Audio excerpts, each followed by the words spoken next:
पिछले एपिसोड में आपने सुना आरव मैनेजर से हीर के एड्रेस का पता कर उसके कैफे पहुंच जाता है।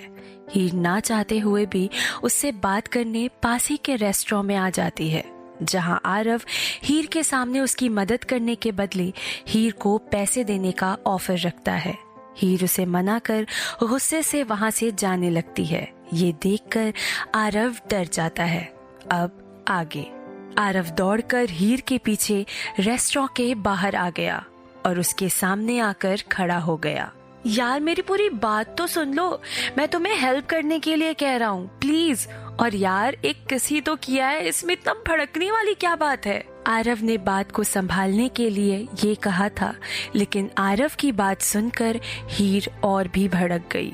हीर ने गुस्से से उसकी आंखों में घूरते हुए धीमी आवाज में कहा, एक बात बताऊं, I don't want to see your face, और अपनी डील के लिए तुम अपनी जैसी किसी चीप पार्टनर को ढूंढ लो, और अगर तुम मेरे पीछे आए ना तो ठीक नहीं होगा। स्टे अवे फ्रॉम मी, कहकर हीर वहां से चली गई। अगर इसने डील एक्सेप्ट नहीं की तो मैं बहुत बुरा फंसूंगा, इसलिए डील तो इसे एक्सेप्ट करनी ही होगी, बाय हुक और बाय क्रुक।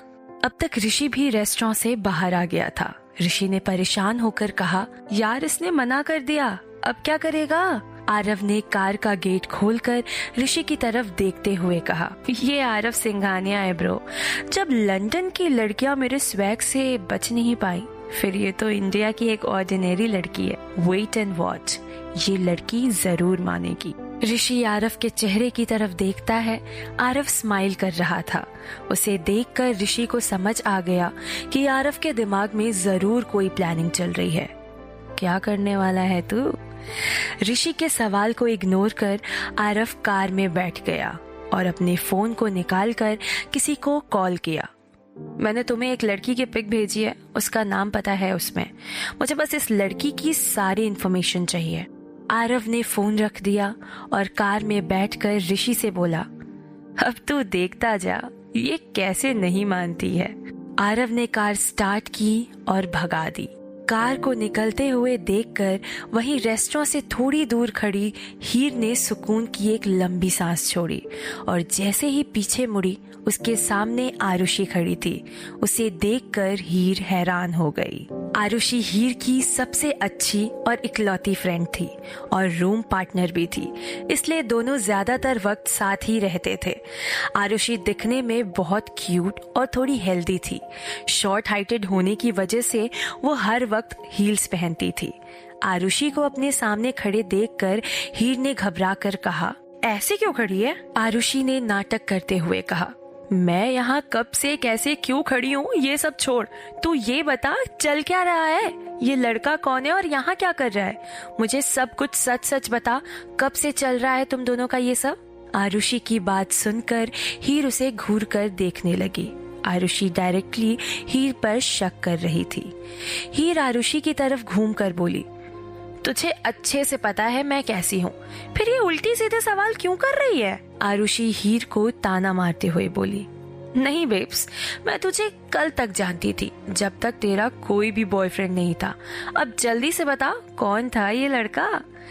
हीर अपने हाथों से आरुषि के सर पर मारते हुए तेज आवाज में बोली, तू अपना दिमाग ना कम चला, ऐसा कुछ नहीं है जैसा तू सोच रही है। आज का न्यूज़पेपर देखा था तूने? आरुषि ने ना में सिर हिलाते हुए कहा, नहीं, लेकिन क्यों पूछ रही है? Let me guess, is he a celebrity? Heer ने ना में सिर हिलाते हुए कहा, नहीं, ऐसा क्यों पूछ रही है? आरुषि ने कहा, उसके लुक्स और स्टाइल से लग रहा था वो कोई बहुत बड़ा एक्टर या मॉडल है। जब वो यहाँ आया तो मुझे लगा उसने तुझे एक्टिंग के लिए कोई ऑफर दिया है और तू मना कर रही है। बोल, ऐसा ही है ना? हीर कुछ देर तक आरुषि को देखती रही, फिर उसने अपने बैग से न्यूज़पेपर निकालकर आरुषि की तरफ बढ़ा दिया और खड़े होकर उसे देखने लगी। आरुषि ने न्यूज़पेपर खोलकर पढ़ा। उसकी आंखें हैरानी से बड़ी हो गई। आरुषि कुछ पूछती इससे पहले ही हीर ने कहा, पढ़ लिया न्यूज़पेपर? ये लड़का जो अभी आया था वही होटल वाला लड़का है। आज मुझसे हेल्प मांगने आया था और 5 लाख का ऑफर भी दे रहा था। मैंने साफ मना कर दिया। आरुषि ने अपने सिर पर हाथ रख लिया। ओह गॉड, अनबिलीवेबल। ये तो अच्छा था कि तेरा नाम पता इसमें मेंशन नहीं है, नहीं तो मीडिया वाले तो तेरे पीछे पड़ जाते।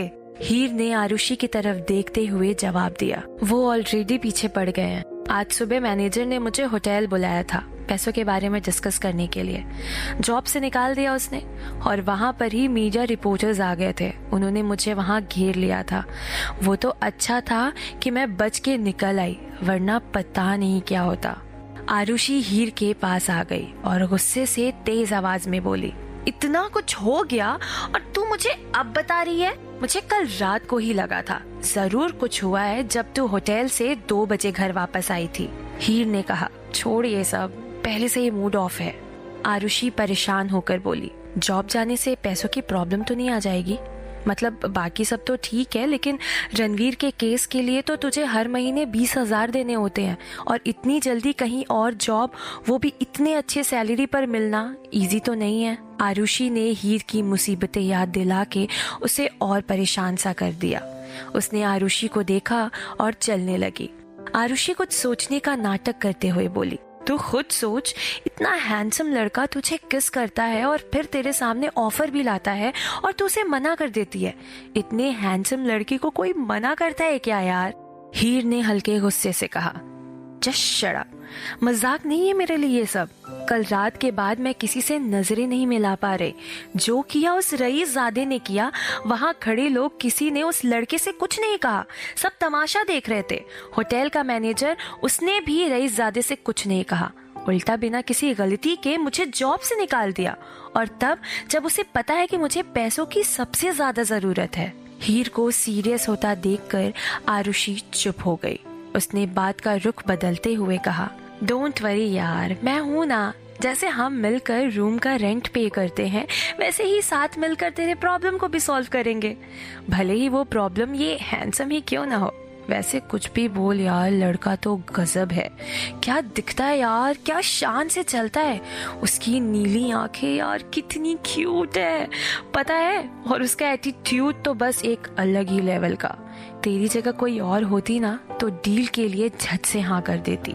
हीर ने चिढ़ते हुए कहा, हाँ तो तू ही चली जा, तू ही कर ले डील। आरुषि पहले तो मुस्कुराई, फिर कुछ सोचते हुए आगे बोली, लेकिन यार मुझे एक बात अभी तक नहीं समझ आई, वो तेरे पीछे क्यों आ रहा है?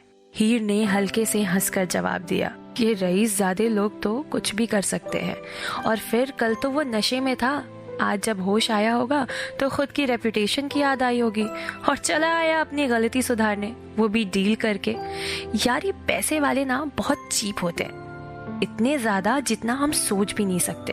दोनों चल ही रहे थे, तभी आरुषि को कुछ याद आया और उसने हीर का रास्ता रोकते हुए कहा, कल ट्यूसडे है और रणवीर से मिलने जाने की डेट है, याद तो है ना? हीर ने मुस्कुराते हुए कहा, ये कभी भूल सकती हूँ क्या, जान है वो मेरी। आरुषि ने मुस्कुराते हुए कहा, सही है यार, आपकी जान है तो फिर मेरा कौन है? कहते हुए आरुषि हंसने लगी और हीर मुस्कुराकर उसकी तरफ देखती है। आरुषि ने आगे कहा, सॉरी यार, बट सच में तेरा भाई रणवीर बहुत क्यूट है, आई रियली लाइक हिम। दोनों बातें करते हुए ऑटो में बैठकर घर की तरफ निकल गईं। अगले दिन सुबह 8 बजे हीर सेंट्रल जेल के मीटिंग रूम में सीमेंट के बेंच पर बैठी हुई थी। तभी मीटिंग रूम का डोर खोला और एक कांस्टेबल खाकी वर्दी पहने कमरे के अंदर आया। बस 15 मिनट है तुम्हारे पास, मिल लो, कहकर वो वहां से चला गया। हीर खड़ी हो गई और डोर की तरफ देखने लगी। जेल के कैदियों का यूनिफॉर्म, स्काई ट्राउजर और टी शर्ट पहने एक लड़का धीमे कदमों से रूम के अंदर आया। कंधे तक आते बाल और बियर्ड फेस में भी वो हैंडसम लग रहा था। हीर के पास आते ही उसने कहा, कितनी बार मना किया है तुझे यहाँ आने से? मैं ठीक हूँ, समझती क्यों नहीं है तू? हीर उसके हाथ को पकड़कर मुस्कुराते हुए बोली, आपको देखने का वीक में एक ही तो मौका मिलता है रणवीर भैया, इसे कैसे मैं गवा सकती हूँ? और आप ना ये सब छोड़िए और ये बताइए आप कैसे हैं? यहाँ सब ठीक है ना? कोई प्रॉब्लम तो नहीं है ना? रणवीर ने मुस्कुराते हुए बोला, अरे मुझे क्या होगा, मैं बस मस्त हूँ। बस तेरी फिक्र लगी रहती है, तू मेरी वजह से परेशान रहती है, पैसे अरेंज कर रही है मुझे छुड़ाने के लिए।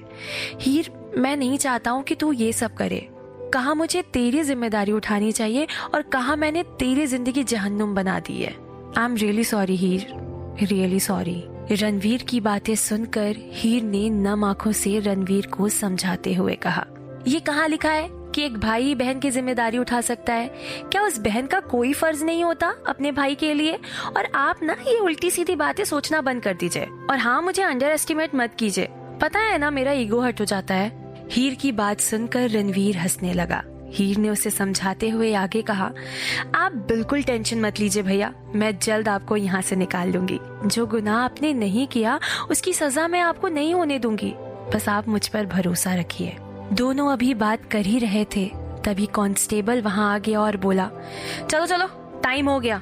रणवीर ने हीर को गले से लगाया और अपना ध्यान रखने को कहकर रूम से चला गया। हीर जेल से बाहर आ गई, तभी उसका फोन बजने लगा। उसने अपना फोन निकालकर स्क्रीन की तरफ देखा। लॉयर खन्ना का नाम फ्लैश कर रहा था। नाम देखते ही उसके चेहरे पर एक स्माइल आ गई। उसने जैसे ही कॉल पिक किया, दूसरी तरफ से एक आदमी की भारी आवाज आई, हेलो हीर। हीर मुस्कुराते हुए बोली, यस लॉयर खन्ना, अभी मैं आपको ही कॉल करने वाली थी, अभी मैं रणवीर से मिलकर ही आ रही हूँ। लॉयर खन्ना ने कहा, हीर, रणवीर के केस में एक न्यू टर्न आया है, वही बताने के लिए मैंने तुम्हें कॉल किया था।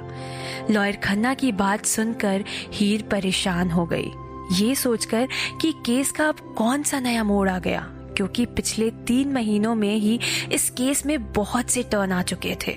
हीर ने कहा, हाँ लॉयर खन्ना, कहिए ना। दूसरी तरफ से लॉयर खन्ना ने एक गहरी सांस छोड़ी और कहा, बेटा मैं ये कह रहा था, रणवीर के केस में एक आई विटनेस मिला है और वो दावा कर रहा है कि वो एक्सीडेंट वाली रात उस जगह पर था और उसने अपनी आंखों से उस कार को उन लोगों पर चढ़ाते हुए देखा है और उसने रणवीर को उस कार से उतरते हुए भी देखा है।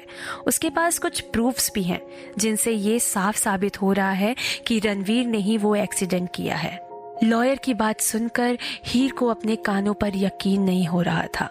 परेशानी से उसने अपने सिर पर अपना हाथ रख लिया। बेटा मैं जानता हूँ इससे केस उलझ रहा है, पर प्रॉब्लम ये है कि विटनेस कोर्ट में रणवीर के खिलाफ गवाही देने की बात कर रहा है। हीर ने तेज आवाज में कहा, नहीं मिस्टर खन्ना, ऐसा नहीं हो सकता, हम ये होने नहीं दे सकते। आपको तो पता है ना रणवीर बेकसूर है, फिर कैसे कोई विटनेस गवाही दे सकता है? मुझे बताइए, मुझे क्या करना है? मैं कुछ भी करूंगी, लेकिन उसे गवाही देकर रणवीर की जिंदगी बर्बाद करने नहीं दे सकती। लॉयर खन्ना ने कहा, मैं समझ सकता हूँ हीर, लेकिन ऐसे केसेस में आई विटनेसेस की गवाही बहुत इंपॉर्टेंट रोल प्ले करती है और जब वो सबूत के साथ अपनी बात प्रूव करता है तब उसकी बात को ही सच माना जाता है और फिर इसमें कोई कुछ नहीं कर सकता। हीर परेशान होकर बोली, लेकिन कोई तो रास्ता होगा ना उसे कोर्ट जाने से रोकने का? प्लीज बताइए, मैं खुद उससे बात करूंगी, मनाऊंगी उसे। आप उसका एड्रेस या नंबर दीजिए।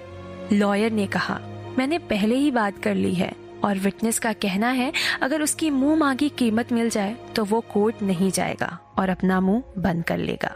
हीर को थोड़ी तसल्ली मिली, लेकिन उसका दिल अब भी तेजी से धड़क रहा था। उसने जल्दी से पूछा, कितनी कीमत? 6 लाख रुपए। हीर को तो अपने कानों पर यकीन नहीं हो रहा। झूठे विटनेस को रोकने के लिए इतनी बड़ी कीमत? लॉयर खन्ना ने आगे कहा, उसने कहा है अगर उसे रोकना है तो कोर्ट में हियरिंग से पहले उसे पैसे मिल जाने चाहिए और हमारी अगली हियरिंग 5 दिन बाद है। इसका मतलब तुम्हारे पास सिर्फ 5 दिन है और इसके अलावा इस केस में मैं कुछ भी नहीं कर सकता। मुझे पता है कि तुम्हारे लिए पैसे अरेंज करना मुश्किल है, लेकिन इसके अलावा रणवीर को बचाने का हमारे पास कोई और रास्ता नहीं है। मेरी बात समझ रही हो ना हीर? हीर ने बिना कुछ बोले फोन रख दिया। उसे समझ नहीं आ रहा था कि वो क्या करे। सिर्फ 5 दिन बाद पैसे अरेंज करना हीर के लिए मुश्किल ही नहीं, नामुमकिन था। हीर खुद से मन ही मन यही कह रही थी, अब क्या करेगी हीर, कहाँ से लाएगी इतने पैसे?